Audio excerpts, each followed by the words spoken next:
आज के समय में भारी वाहन जैसे ट्रक और बसों और ट्रैक्टर के टायर बहुत ही महंगे होते हैं। ऐसे में कंपनियां पुराने टायर को फेंकने की बजाय उसे रीमोल्डिंग प्रक्रिया से दोबारा जैसे नया बना देती है। इससे लागत कम होती है और पर्यावरण को भी फ़ायदा मिलता है और इससे गाड़ी मालिकों को भी काफ़ी फ़ायदा मिलता है। चलिए आज हम आपको बताते हैं कि ये टायर की रीमोल्डिंग कैसे किया जाता है। सबसे पहले फैक्ट्री में आए पुराने टायरों की बारीकी से जांच की जाती है। टायर के किनारों में कट या फटाव तो नहीं है, स्टील वायर टूटा तो नहीं है, अंदर की परत सुरक्षित है या नहीं। अगर टायर की अंदरूनी बॉडी मजबूत है तभी तभी उसे रीमोल्डिंग के लिए चुना जाता है।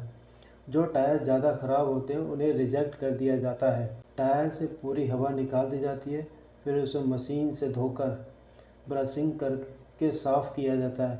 इस स्टेप में तेल, मिट्टी, कंकड़ पत्थर हटा दिए जाते हैं ताकि आगे की प्रक्रिया में कोई दिक्कत ना हो। ये सबसे महत्वपूर्ण स्टेप है।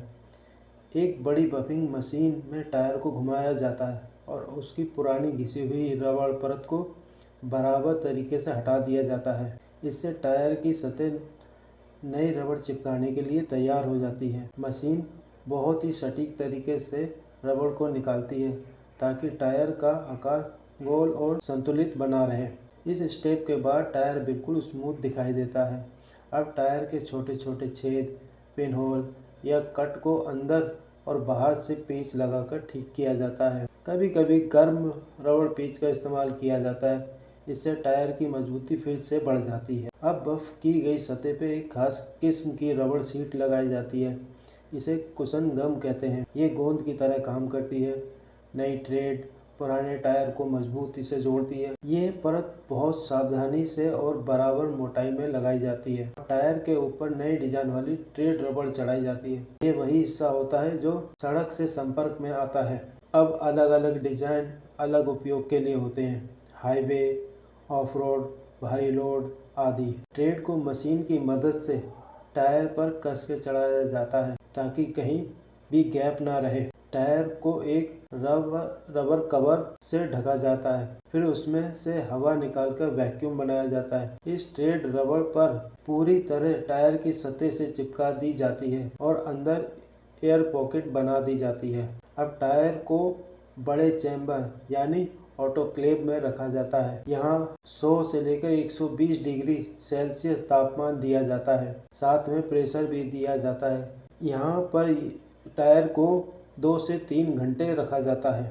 गर्मी और दबाव के कारण नई रबड़ स्थायी रूप से पुराने टायर से जुड़ जाती है। चैम्बर से निकालने के बाद टायर को ठंडा किया जाता है, फिर अतिरिक्त रबड़ को काटकर फिनिशिंग की जाती है। अंत में टायर की बैलेंसिंग और मजबूती की जांच की जाती है। हवा तो लीक नहीं है, ट्रेड सही से फिट है या नहीं, गोलाई सही है या नहीं। अगर ये सब सही मिलता है तो वही पुराना टायर अब दोबारा सड़क पर चलने के लिए तैयार हो जाता है। और इसके जो फायदे हैं, नया टायर खरीदने से 40 से 60% सस्ता होता है, पर्यावरण के लिए बेहतर होता है, कम रबड़ वेस्ट होती है। सही तरीके से किया जाए तो 70 से 80% तक लाइफ बढ़ जाती है।